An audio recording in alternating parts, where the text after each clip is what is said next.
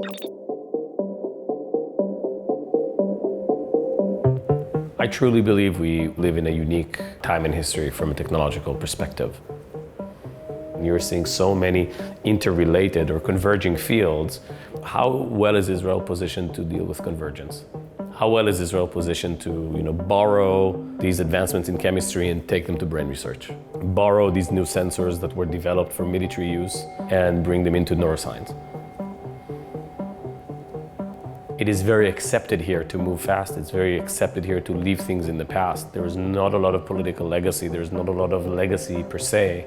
And you've seen Israel adapt from hardware to software, from software to internet, from internet to apps, from apps to big data, from big data to AI. You've seen in the span of 20 years how the Israeli ecosystem sort of adds layers as the industry grows. Israel in the last 4 years has become an automotive player, leading player in the world. We never made cars here. We don't have a legacy of making cars here, but as soon as cars were digitized, it met the Israeli strength in AI, processing, etc. So I think we've mastered this cycle, and because of in the era of permanent evolution, you don't know what the next thing is going to be. The fact that you can sort of dress and undress quickly is perhaps a defining quality for prosperity in the era of permanent evolution is adaptiveness. I think what will define its capability to continue to be competitive in this era is its ability to truly play a global role. So be part of the big decisions, be part of where the flow of brains and data and finances goes.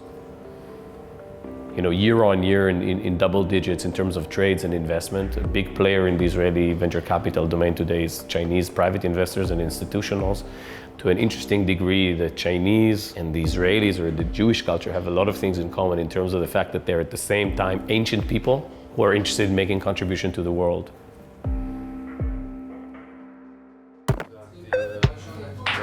So this is Sibo's R&D kingdom. This is where we have software engineers and hardware engineers, firmware engineers and QA, and this is where the magic happens. Making a smart product is a complicated and painful process. We decided that we are going to build a platform that will make it easy for every company to make their product smart. 15 years ago, it was difficult to develop a website. Today, it's much easier. If you take someone and will put them in front of Wix, they will get an amazing website within an hour.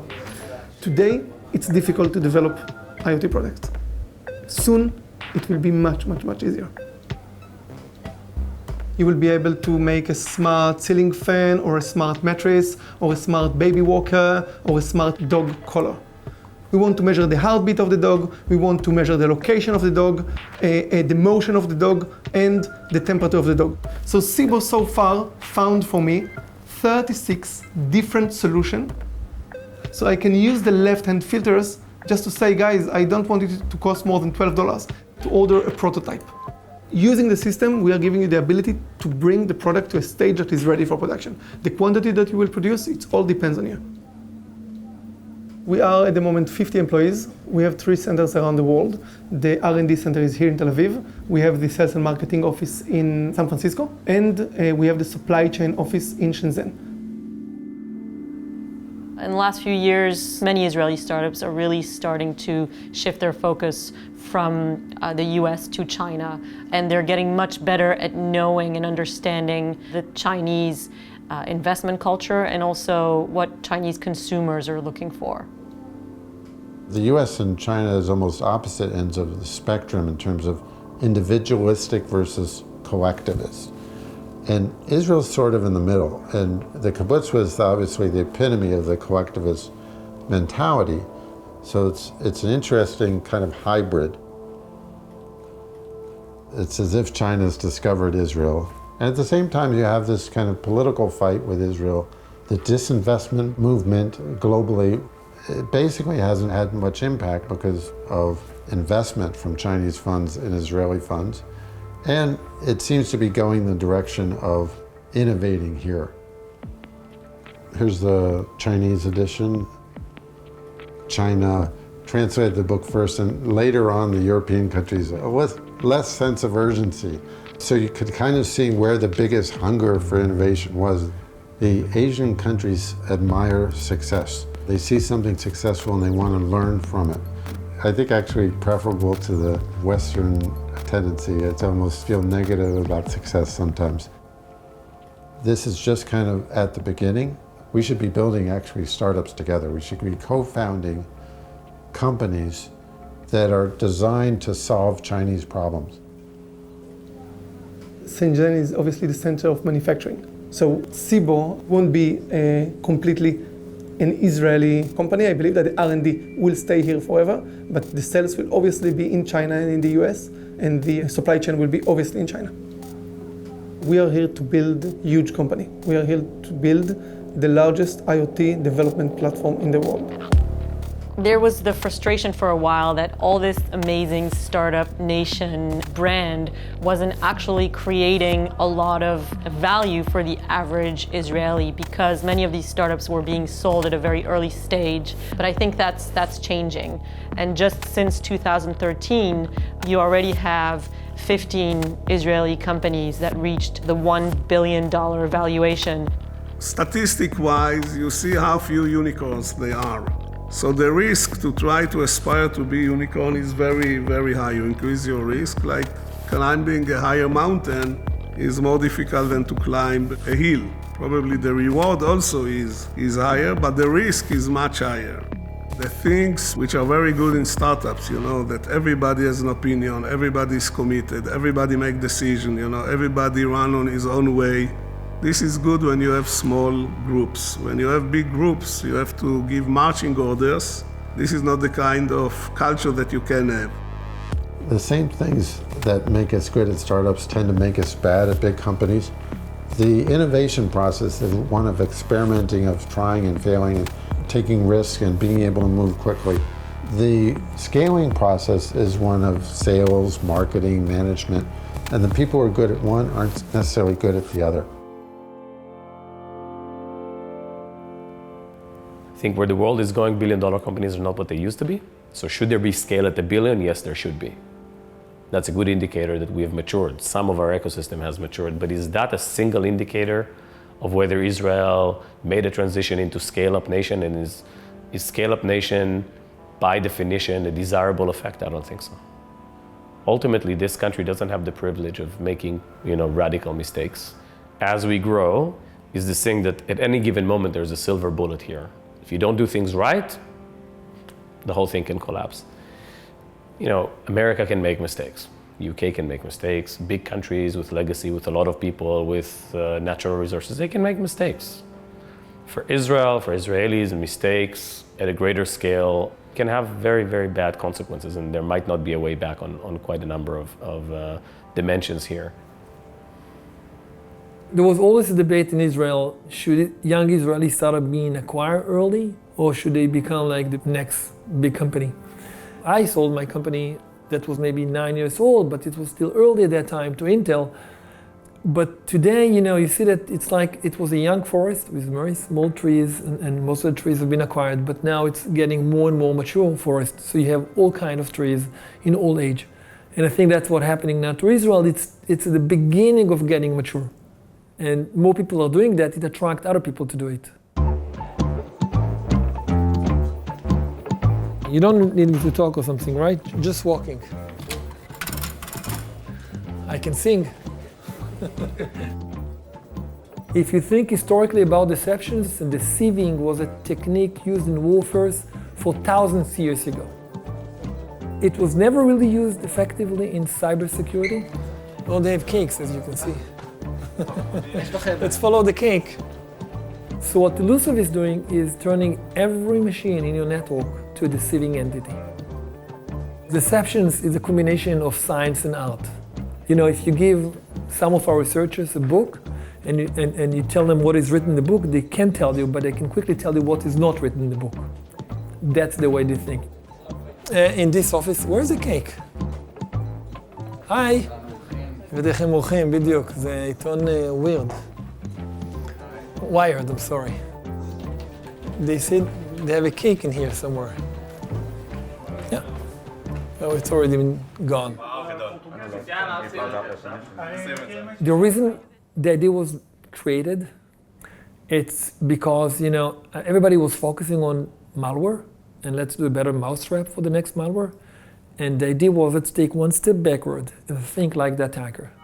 Basically, once they penetrate to a machine, let's say they penetrate to John Smith machine, and they really need to answer two questions. Where can I go from the current machine? How can I get the privilege to do the move? They'll grab the admin credentials and they start to move laterally from one machine to another. And that's why all the existing products cannot detect him. So the challenge to detect him or prevent him is enormous. You really can't. It's almost a lost fight. And that's why bringing the dimension of the sieving into the cyber. Think about like the Matrix movie. We create those streets and houses which doesn't exist, but he believes that he's walking in the Matrix. That's what we are doing.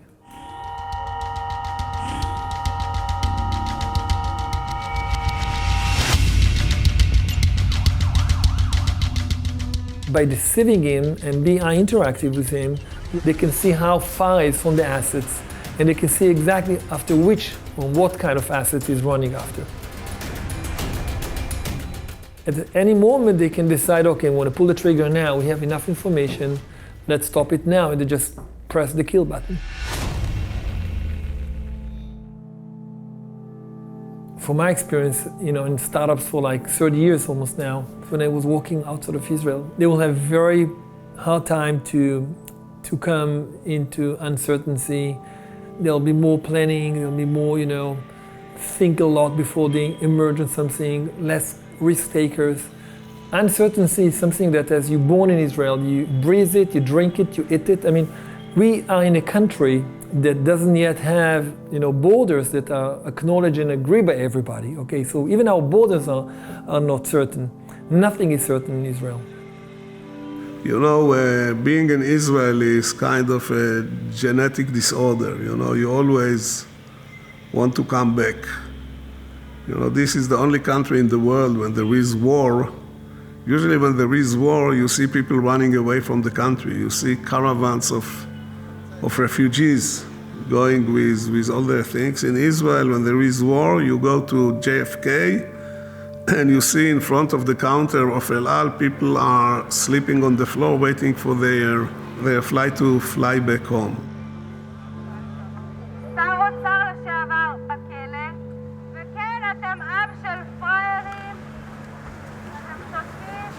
I'm here every day to remind people that they have the power to change their reality.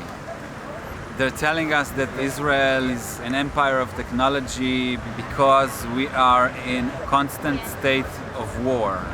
War means profit, because when you're in a state of war, you can always develop new weapons because you have where to test it. I think you can understand from this that my views about the occupation are that I'm not exactly for it. It's true that in the last few years we see an increasing number of Israelis opening companies overseas. I think being sick of the political situation is the major reason. People usually don't say it, because it doesn't sound good. I refuse to accept that this is our reality and forever will be that way. You talk to people, everyone is certain the whole place is going to die or to collapse tomorrow. A lot of Israelis who live abroad are relieved for a few years. They just, the main feeling they have is, I don't have to worry about making this place work. This place works, it's Silicon Valley, it will work with me or without me. And for a few years, that's great. A few years later, they're like, shit, I'm such a small cog, right? I don't make a difference. I need to go back. In Israel, I make a difference. Israel is a country in a constant beta. We know that it's like an ongoing experiment. So to an extent, we have this privilege that things don't work very well here, because then it's always easy to challenge the status quo. It's not like it's a well-functioning country that you sit around and say, hey, you know what? We're done. I think that the big thing we need to do that actually isn't being addressed enough now is to open our doors. I want to walk into Israeli startups and not just see Israelis. In tech, in startups, Haredim and Arabs collaborate all the time because we're facing a lot of the same challenges. So I hope we manage to both integrate and do amazing things in high tech and then still maintain our personality and our values. Entrepreneurs are very pragmatic creatures. between Israelis and Palestinians, I don't think it's any different. But I do believe that the political reality ultimately will limit those kinds of interactions and can go only so far. You know, you'd like to see much more mutual understanding growing between the two sides. You need real tangible political movements toward a solution. But then you also need Palestinians and Israelis to not only meet each other at checkpoints. I think if we take the political sensitivity aside, they are not even cousins. As the history said, they are two brothers. You can see how they are connected. They have same common behaviors on happiness, on sadness, on winning, on losing, on everything. Even the language, the common words between the languages, they are that connected. You know, I think a lot of people doubt what we're doing, but diamonds are built under pressure. So one of these companies is going to make it big and we'll have an exit, and that will change our ecosystem for the better. When you look around in our neighborhood and you look at a place like Syria or Egypt or even Jordan or Lebanon, you look at the hatreds that exist between groups. So we have to hope that this is not going to end that way, that this is going to somehow end differently. President Peres used to say that wisdom doesn't have a passport. It's a global trait. And we're transitioning from a world of borders that was based on tens of thousands of years of agriculture. But in this day and age of science, of being able to digitally transfer insights and intelligence and value, it transcends the borders and it transcends a lot of the political realities. But we are in an interim period. There is no global government yet. Hopefully, the positive attitude of the tech industry will prevail. But there are disgruntled people who are getting the short end of that stick. They also enjoy the same trends. If I want to create a dirty bomb 5 years from now, that would cost me $200. 10 years ago, it would cost me $200 million. So the same mathematics apply. The era of permanent revolution applies on both ends. And if we don't know how to manage that, and if we don't create the mechanisms to guide humanity, as we have done before, to guide humanity into leveraging the positive elements of that, we're headed for a bumpy ride.